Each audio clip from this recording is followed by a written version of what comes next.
He said there weren't a lot of specifics in this meeting.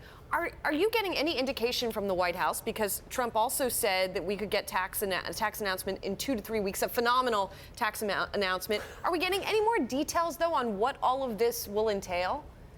No details right now, but I would say that the big development out of that meeting, of course, was that President Trump put a timeline for when we will be getting new details regarding a tax plan. I can tell you that my sources on Capitol Hill tell me that the writing is already underway, including, of course, potentially linking a tax package to infrastructure spending. So when you take a step back as well, I think it was interesting to hear from the CEOs. We just heard from Kelly from Southwest Airlines, in which he said that Trump's travel ban, temporary travel ban regarding the executive orders on immigration did not come up at that meeting. Instead, they stuck to deregulatory policies, they stuck to tax reform, and of course, ways to rebuild airports.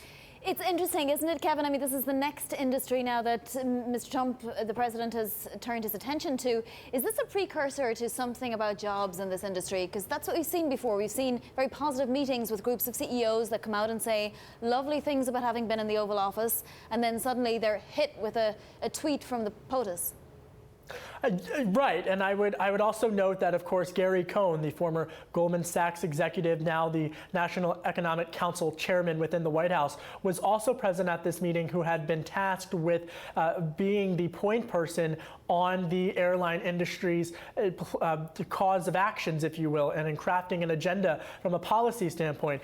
Gary Cohn has also been the point person on a variety of economic issues. So clearly his influence with regards to meeting with these CEOs is growing, and that influence, of course, is only going to expand, particularly as the White House works specifically with Congress in crafting the tax plan. Because when I can tell you that House Financial Services Committee Chairman Jeb Hensarling has met several times with Treasury Secretary nominee Steven Mnuchin, as well as Gary Cohn, to begin not only discussing deregulatory policies on Dodd-Frank, but also tax reform.